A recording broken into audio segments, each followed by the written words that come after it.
Astaghfirullah Rabbal baraya Astaghfirullah minal khataya Astaghfirullah Rabbal baraya Astaghfirullah minal khataya. Cek suara. Suaranya bagaimana? Tes.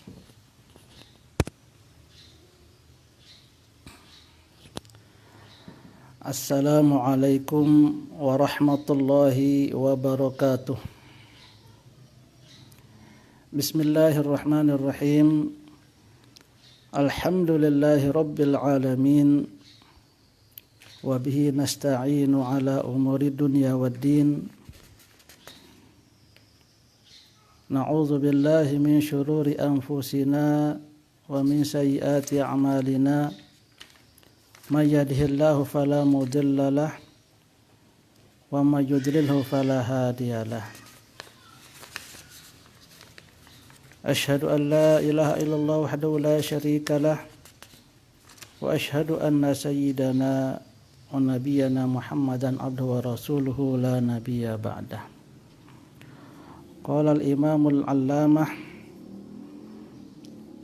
Salim bin Abdullah bin Sa'ad bin Sumair al-Hadrami asy-Syafi'i rahimahullahu ta'ala fi kitabih Safinatun Najah. Giring lanjutan muzakarah sore niki dalam kitab Safinatun Najah. Di pertemuan yang kedua niki membahas mengenai rukun-rukun Islam. Qala rahimallahu ta'ala faslun. Ay hadza faslun. Bermula ini yaitu satu fasal. Arkanul Islami khamsatun. Arkanu jamak dari ruknun. Rukun secara bahasa logatan janibus syai'il aqwa, sisi dari sesuatu yang paling kuat, itu namanya rukun dalam bahasa. Sedangkan secara istilah rukun adalah ibaratun an juz'in minal mahiyati la tatahaqqaqu illa bih. Ibaratun an juz'in minal mahiyati, satu ibarat mengenai satu bagian dari hakikat suatu, la tatahaqqaqu illa bihi, yang tidak mungkin akan ada kecuali dengan dia. Suatu bagian dari sesuatu yang jika tidak ada bagian itu, sesuatu itu tidak akan ada. Itu secara istilah rukun. Maka arkanul Islam artinya annal ajza' allati la tatahaqqaqu mahiyatul islami illa biha. Bahwasanya bagian-bagian yang tidak akan mungkin tahakkuk hakikat Islam itu kecuali dengan bagian-bagian itu, khamsatun, ada 5. Dan mungkin arak-aran Islam kecuali arak bagian-bagian sak 5 niki. Niki namanya rukun Islam. Wal Islamu logatan, sedangkan yang namanya Islam itu secara bahasa al-istislamu wal inqiyadu.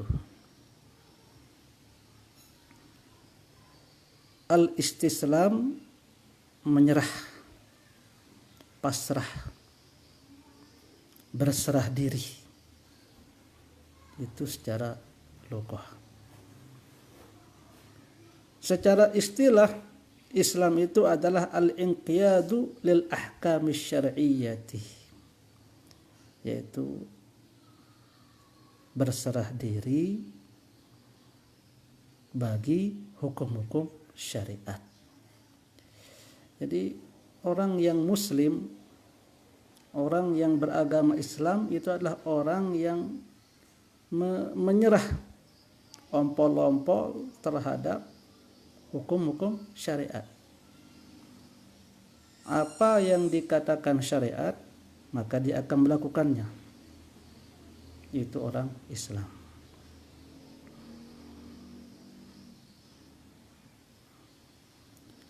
Arkanul Islami khamsatun.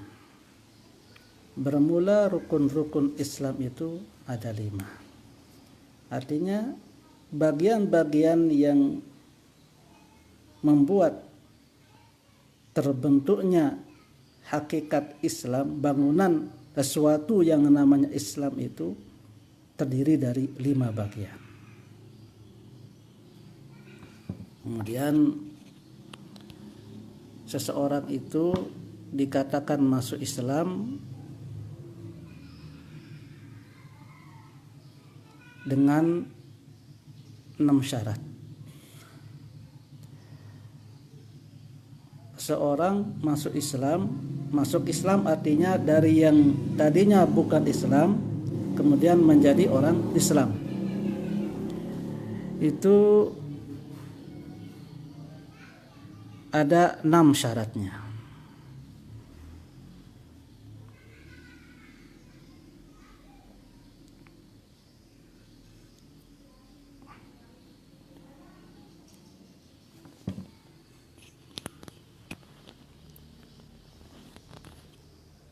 Kalau yang sudah di dalam Islam tentu tidak berlaku 6 syarat ini. Akan tapi orang yang di luar Islam dikatakan dukhul fil Islam ada 6 syaratnya. Yang pertama al-aqlu, berakal. Jadi orang gila tidak bisa masuk Islam. Yang kedua al-bulugu, balik. Anak kecil tidak sah Islam, tidak bisa masuk Islam. Yang ketiga al-ikhtiyaru, tidak terpaksa. Jadi kalau terpaksa la ikraha fid din, tidak bisa. Kamu harus, kalau tidak Islam, saya akan bunuh kamu. Dia mengatakan syahadat, tidak masuk Islam, tidak sah. Karena dengan terpaksa. Yang keempat an-nutqu bisyahadataini. Bagi orang yang tidak bisu, maka harus dia mengucapkan syahadah, 2 kalimat syahadah. Yang keenam al-muwalat, yang kelima al-muwalat. Tidak ada jarak antara syahadat tauhid dengan syahadat rasul ketika dia ucapkan. Jadi jika ada orang mengucapkan syahadat ketika dia memasuki Islam baru asyhadu an la ilaha illallah, kemudian ada jaraknya baru mengucapkan wa asyhadu anna muhammadar rasulullah, itu tidak sah. Harus diulang lagi. Karena syaratnya muwalat. Dan yang keenam adalah at-tartibu bainahuma. Jadi harus mendahulukan kalimat syahadat tauhid baru syahadat rasul.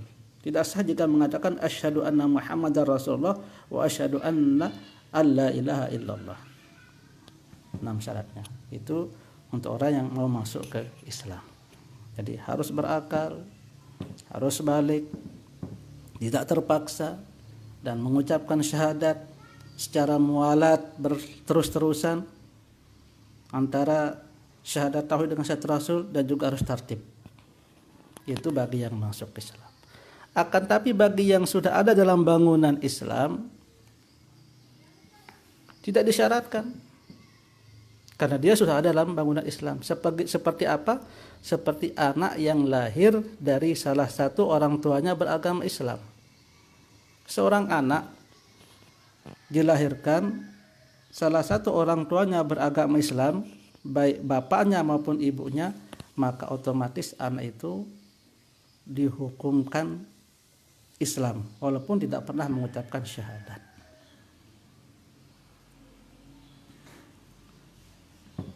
Walaupun belum balik.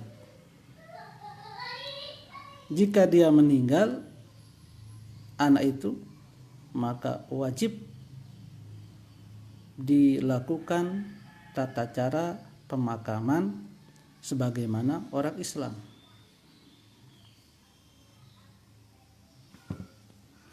Karena dia sudah berada dalam bangunan Islam itu sendiri. Arkanul Islami khamsatun, bermula rukun-rukun Islam itu yaitu ada 5. Pertama, syahadatu an la ilaha illallah wa anna muhammadar rasulullah. Yang pertama adalah syahadah. Syahadah itu ay at-tayakkunu wal i'tiqad. Menyaksikan artinya meyakini dan mengiktikadkan. Jadi kalau hanya ucapan tanpa ada keyakinan, maka tidak sah. Misalkan artis yang dia beragama non-muslim kemudian main sinetron, berperan sebagai orang Islam, mengucapkan syahadat, tidak sah walaupun dia ucapkan syahadat. Kenapa?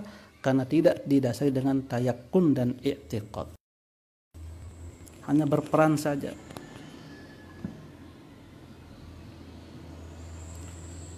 Bersaksi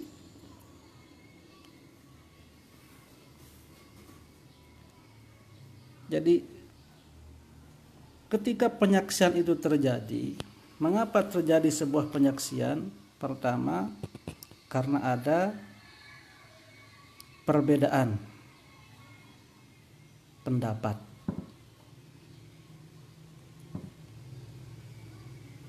Ada masalah, yang satu mengatakan ini, yang lain mengatakan mengingkarinya, maka perlu ada saksi.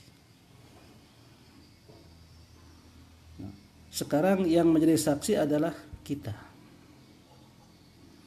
Maka syarat saksi itu baru dikatakan sah penyaksiannya apabila pertama dia mengenal siapa yang dia saksikan. Yang kedua, dia tahu masalahnya apa. Dan dia harus mengenal siapa pihak terdakwa, siapa yang dituntut, siapa yang menuntut, apa permasalahannya, baru dia bisa menjadi saksi. Dan juga ada kalimat penyaksiannya. Jadi ada syahid, ada masyhudlah, ada masyhud alaih, ada sigoh, dan ada al-ilmu dengan apa yang dipermasalahkan. Al-ilmu bil mas'alati. Sini syahid adalah kita. Dan siapa yang kita saksikan dalam syahadat tauhid? Masyhudlah adalah Allah Subhanahu wa taala. Allah berfirman bahwasanya Allah mengaku bahwa Dia adalah satu-satunya Tuhan. Maka ada yang mengingkarinya. Siapa yang mengingkari? Orang-orang kafir, orang-orang mulhid, orang-orang musyrik. Maka kita menjadi saksi bahwasanya apa yang firmankan, diakui oleh Allah Subhanahu wa taala adalah benar. Kita mengatakan sigohnya apa?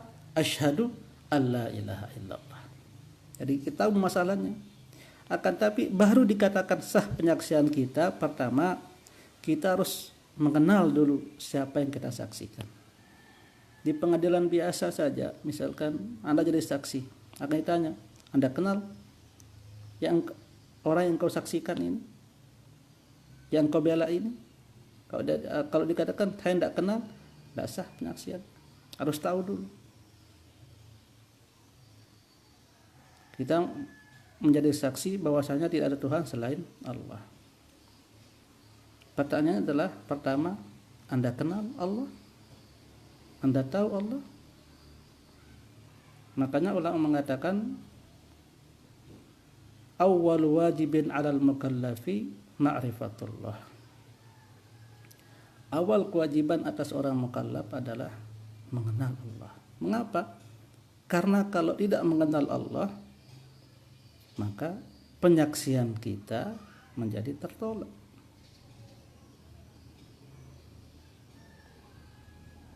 Maka minimal kita mengenal Allah itu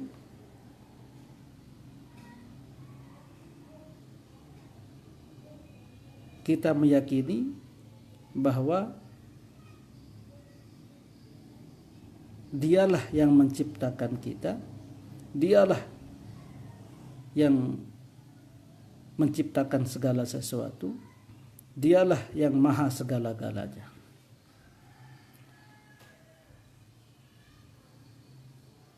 Akidah Asy'ari misalkan memberikan metode yang gampang dengan metode sifat 20 itu sebenarnya untuk kita bisa mengenal Allah.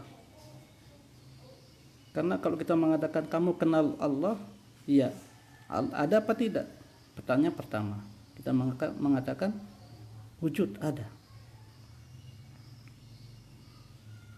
Kemudian pertanyaan kedua, sejak kapan Allah itu ada? Jawabannya adalah qidam, tidak ada awalnya. Pertanyaan yang ketiga, sampai kapan Allah itu ada? Jawabannya adalah baqa, tidak ada akhirnya. Kemudian bagaimana? Pertanyaan berikutnya, bagaimana ciri-ciri Allah itu?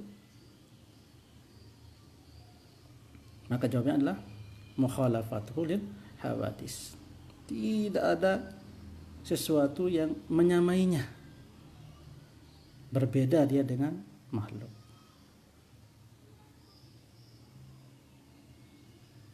Kemudian di mana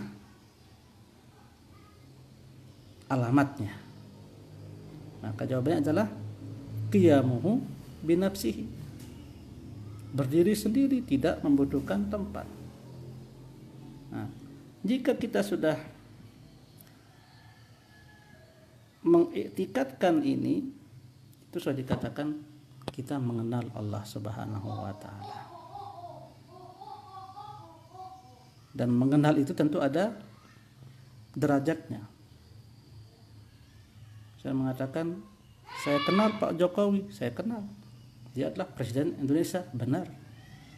Tetapi orang yang lebih dekat lagi tentu lebih mengenal lebih dekat lagi. Mengenai sifat-sifatnya, mengenal bagaimana kapan bangun, tidur, segala aktivitasnya. Tentu secara hakikat dia mengenal lebih dekat lagi. Akan tapi hanya kita mengatakan saya mengenal Pak Jokowi adalah Presiden Republik Indonesia, itu sudah dikatakan sah kita mengenal Pak Jokowi. Demikian juga dengan ma'rifat Allah, dengan kita mengetahui bahwa Allah lah yang menciptakan kita. Allah tidak berawal, tidak berakhir. Allah tidak serupa dengan makhluk. Allah tidak membutuhkan segala sesuatu. Allah itu esa dan sebagainya. Maka itu kita dikatakan kita sudah makrifat kepada Allah Subhanahu wa taala, mengenal Allah Subhanahu wa taala. Maka kita menjadi sah untuk menyaksikan bahwasanya tidak ada Tuhan selain Allah. alla ilaha illallah. Tidak ada Tuhan selain Allah. Ada manfi, menafikan segala ilah, kemudian ada isbat illallah, kecuali Allah Subhanahu wa taala. Ada takhalli, baru kemudian tahalli. Ilah fil asli al-ma'bud. Ilah itu dalam dasar katanya bermakna al-ma'bud, segala yang disembah. Walau bi ghairi haqqin, sekalipun tidak benar, yang penting dia disembah, maka dia ilah. Patung itu ilah namanya, karena disembah. Mungkin ada yang menyembah sapi, maka sapi itu ilah. Ada yang menyembah pohon beringin, maka pohon beringin itu adalah ilah. Maka tidak ada ilah selain Allah, itu perlu penjelasan, perlu takdiran.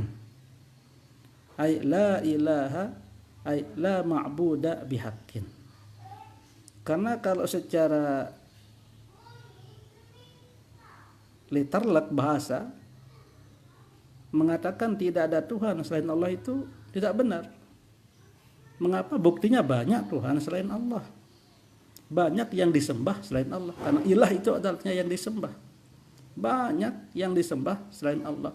Akan tetapi yang disembah itu semua tidak benar. Yang benar tidak ada kecuali Allah. Maka perlu oleh ulama diberikan takdiran ay la ma'buda bihaqqin. Bukan la ma'bud saja. Karena yang namanya ilah itu adalah al-ma'budu walau bi ghairi haqqin. Dan ilah itu banyak. Tuhan itu ada dua secara garis besar. Ada Tuhan yang disembah dengan sebenarnya, ada Tuhan yang disembah namun tidak sebenarnya. Maka semua Tuhan itu adalah batil illallah, kecuali Allah Subhanahu wa taala. Dan kita menjadi saksinya. Kemudian wa anna Muhammadar Rasulullah, bahwasanya Nabi Muhammad adalah Rasul Allah.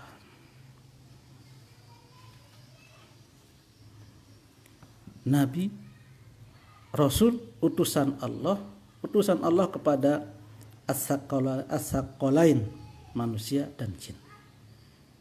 Secara ijma' bahwasanya Nabi Muhammad adalah Rasul kepada manusia dan jin. Dan demikian juga kepada para malaikat menurut kaul yang mu'tamad. Akan tetapi bedanya kalau pengutusan Nabi Muhammad kepada manusia dan jin litaklif, untuk memberikan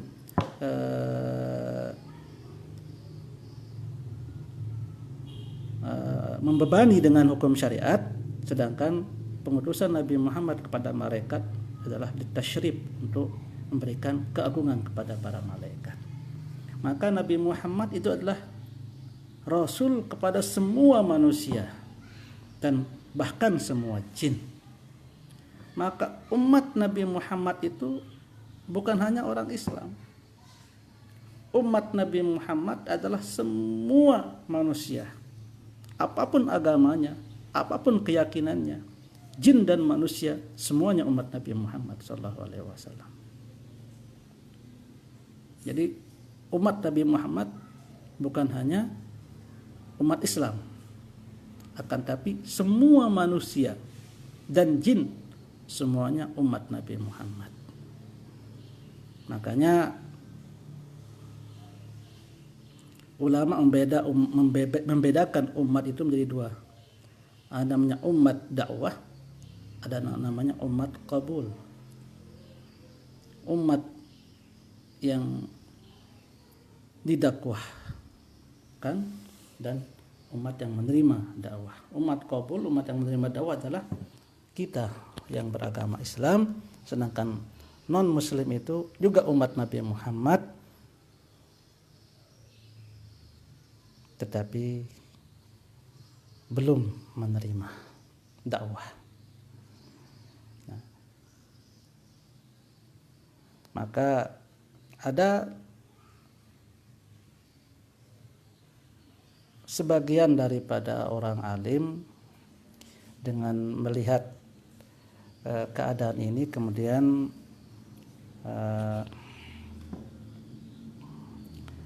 menjelaskan makna hadis bahwasanya umatku, umat Islam, umat Nabi Muhammad akan terpecah ke 73 golongan, semuanya di neraka kecuali ma ana alaihi wa ashabi, kecuali apa yang jalanku dan jalan sahabatku. Nah, ada yang mengartikan maksudnya adalah satu golongan itu adalah orang yang menerima Islam, sedangkan yang 72 itu adalah yang tidak menerima agama Islam, karena semuanya umat Muhammad Shallallahu Alaihi Wasallam.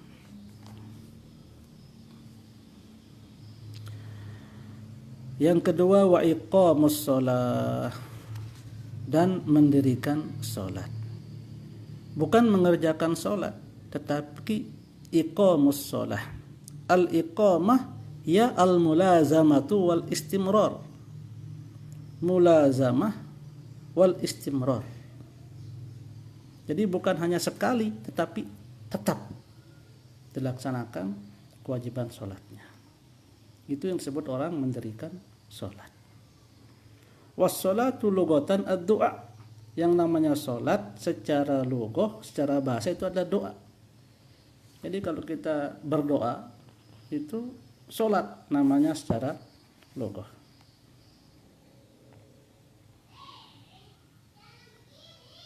Sedangkan secara syarak sholat adalah aqwalun wa af'alun muftatahatun bitakbir muhtatamatun bitaslim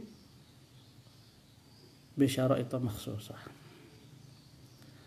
Sholat adalah rangkaian dari perkataan perbuatan yang diawali dengan takbir, diakhiri dengan salam, dengan syarat-syarat yang tertentu. Itu sholat. Artinya bahwasanya yang kedua dari rukun-rukun Islam itu adalah tetapnya melazimkan dan mengistimrorkan mengerjakan sholat dengan semua rukun serta syaratnya.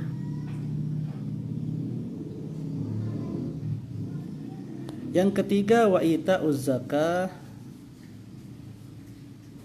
menunaikan zakat.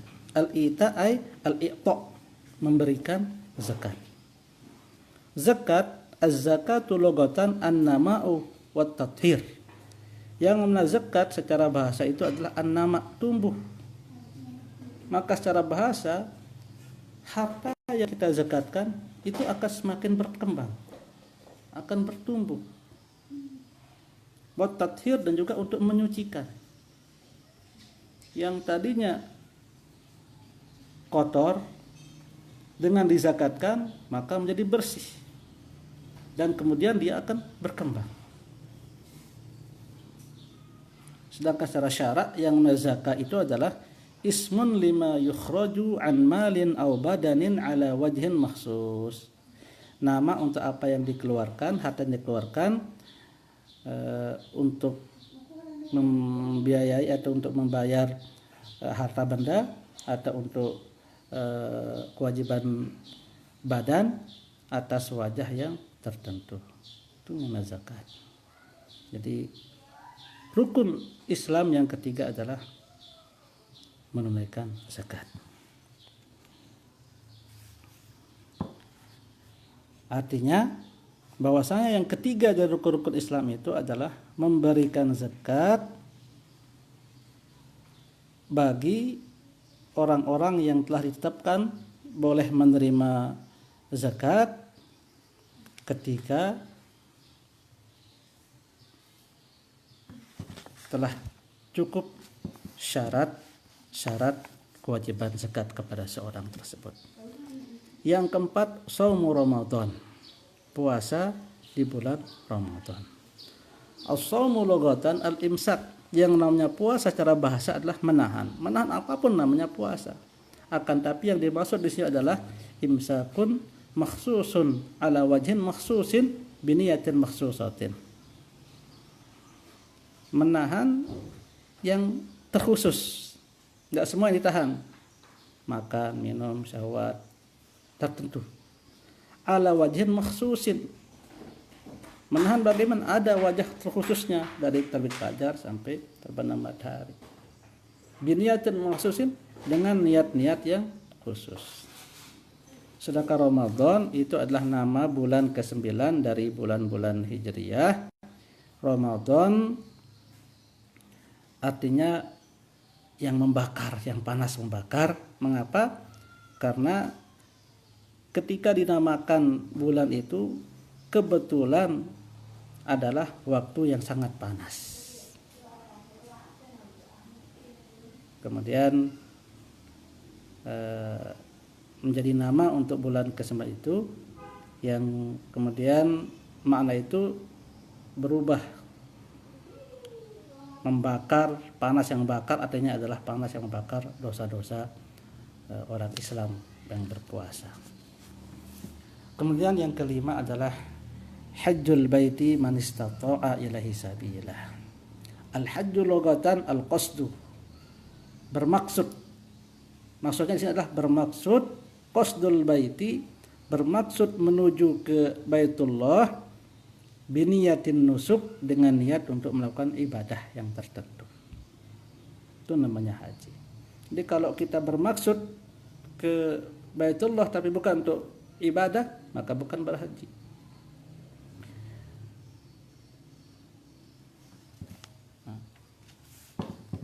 Ini namanya rukun Islam. Ini bersumber dari hadis bunyal Islamu ala khamsin. Jadi Rasulullah SAW mengibaratkan Islam itu sebuah bangunan, maka dikatakan sebagai bangunan itu jika memiliki 5 hal yang membangunnya. Yang pertama tadi syahadah. 2 kalimat syahadat itu ibarat tempat berdirinya bangunan tersebut. Ibarat tanah tempat berdirinya bangunan. Kalau kita ibaratkan Islam itu adalah bangunan rumah, maka syahadat itu adalah tanah tempatnya. Yang jika tidak ada tanah, tidak mungkin akan ada berdiri. Selain daripada itu, maka sholat, puasa, zakat tidak mungkin akan ada apabila tidak ada syahadah sebagai tanahnya. Kemudian sholat itu sebagai tiang-tiangnya. Jadi kalau kita sudah punya tanah, kemudian tidak sholat, tidak puasa, segala macam, berarti dia sudah punya tanah, dia punya sertifikat, dia sudah punya tanah tempat dia mendirikan, maka itu bernilai di sisi Allah Subhanahu wa taala. Apabila dia sudah sholat, berarti dia sudah memiliki tiang-tiang. Wah, berduit tekan. Kemudian zakat itu atapnya. Ibarat wah berduit tekan kemudian tecor di atas. Nah, yang punya tanah, kemudian punya tiang, punya atap, maka sudah bisa digunakan. Sudah bisa dipakai untuk berlindung dari hujan, berlindung dari panas matahari. Puasa menjadi dindingnya. As-saumu junnatun. Dinding. Maka apabila sudah punya tanah, tiang sudah ada, kemudian atapnya sudah ada, dindingnya sudah ada, maka sekarang bangunan Islam kita sudah jadi. Bagi yang mampu, man istata'a ilaihi sabila, bagi yang punya kemampuan lebih, kemudian menghias tanah lantainya tadi itu dengan keramik, kemudian atapnya juga dikasih plafon yang lebih bagus, kemudian temboknya juga dihias, dicat segala macam, bagus indah. Itu namanya haji. bagi yang mampu. Jadi bagi yang tidak mampu berhaji, dengan melaksanakan syahadat, sholat, zakat, minimal zakat fitrah, dan puasa bulan Ramadan, maka dia sudah punya bangunan namanya Islam itu. Walaupun ya belum mewah, belum bagus, belum indah, dan disempurnakan dengan haji ke Baitullah.